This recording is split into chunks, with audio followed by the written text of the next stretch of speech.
Okay, I'm GeoDav, and in this video I'm going to show you a little bit more on using Blacksmith3d paint freeware. As you can see there, it's got its name up there. Now, first thing, if you haven't watched the other videos, or if I haven't put them up, where do I get this? Very simple. www.blacksmith3d.com. Download the full suite, which is 3.2 at the moment.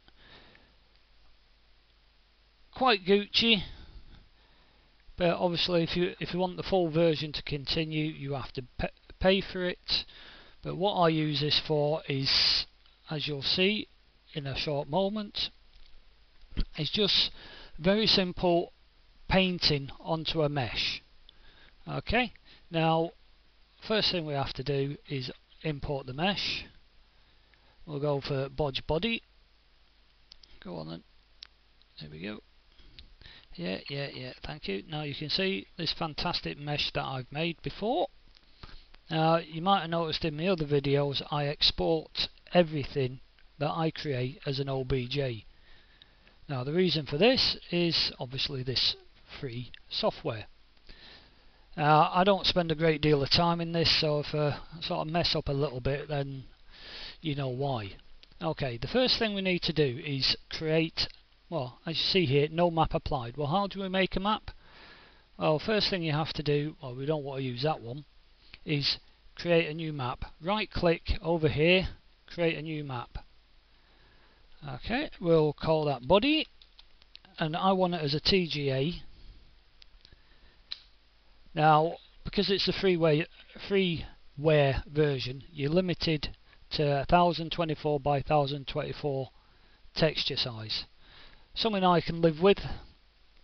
So let's keep going. Alright, we don't want a white background on this. If you notice all the textures in UT, you'll find anything that is a background colour is black.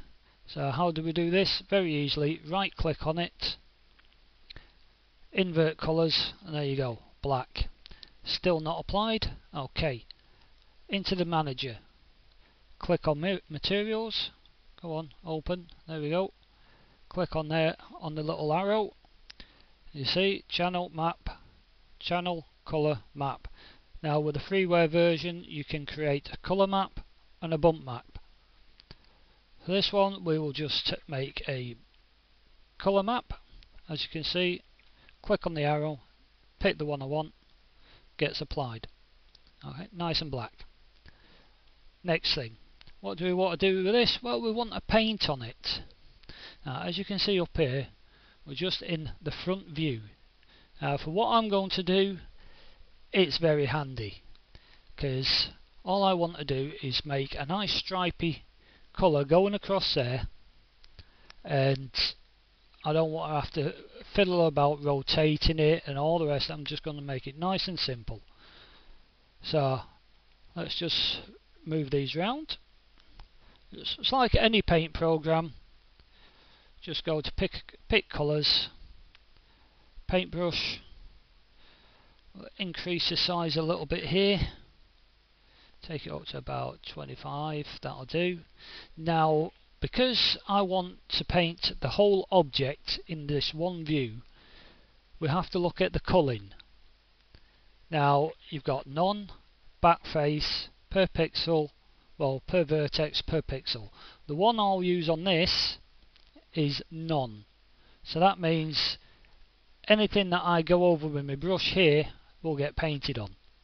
Now if I leave that alone, then it will just paint over the bits that you can see here, which is not what I want.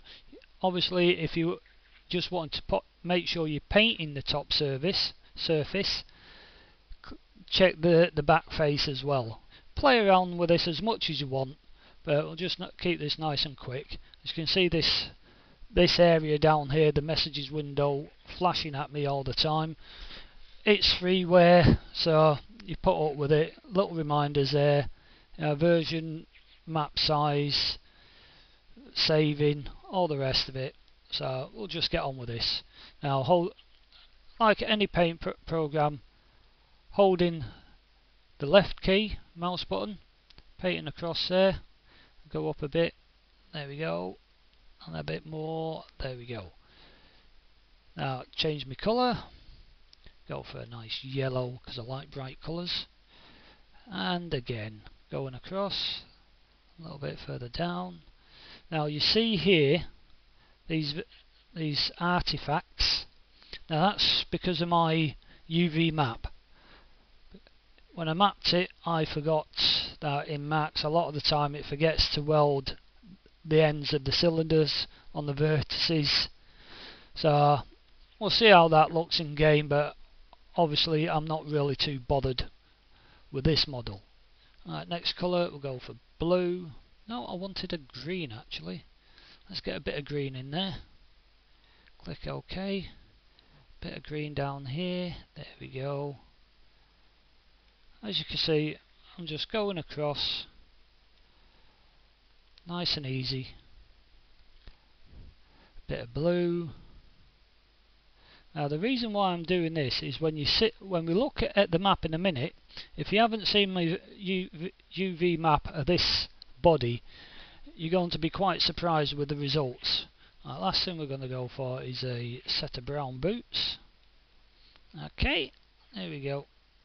Just whipping across there, take it up to about the knee level. There we go. Now, just so I can prove to you, well I don't have to prove anything, but just to show you that it's all been painted correctly, click on this little button. As you can see, it tells you the name up here, so you can go over there, you can go up here, you can hit the hotkeys, but I'm just using these buttons so you can see where they are, just in case you haven't noticed them.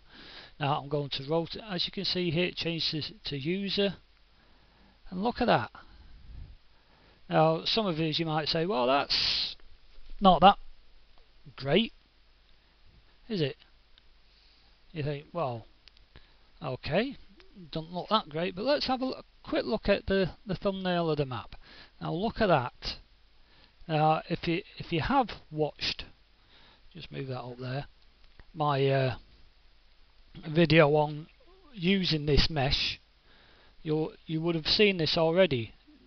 I can't show you at the moment, I won't show you a full res version of this, but as you can see, my UV mapping does not relate anything at all that's sensible. Well, not as you UV map a normal character anyway. So this is a great little tool if your mapping's not fantastic, like this one isn't.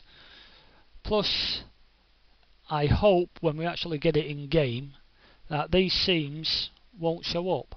So it might be an idea that you could actually use if you wanted to say touch up some seam areas maybe. Now another thing you could do, just a quick one, is import. Alright, now this is importing a map. So what I'm going to do here, I'm going to go down to my normal junk stuff, go zoom, yeah, in my Warhammer 40k folder, going down to, where is it, there we go, tutorials, there we go, GeoGuys, textures. Now this is the one that I'll be using for the game, okay. Just open that, and so you can see it there. Alright, in the first one I didn't use yellow, but you can bring that in, go into your manager, go into the bot, click the materials. Now if I think we're having a few problems here, there we go, click on that and go thank you, and you can see it's now applied the one that I've already made. Just spin that round. As you can see, it goes wee. Anyway, so you can still import your TGAs. I don't think the free version will actually import any size that's over the 1024 texture. You can give it a go, but I won't. Okay, right, that's enough of that. Last thing we have to do is obviously export this map. Now obviously save your project as you would, but to use the actual textures you need to export them. So right click on the map, export, just make sure I'm not going to overwrite anything, and save, and that will save it, and that's it. It's ready to import into the game. Okay, so we'll just leave it at that and see you in the Unreal Editor very soon.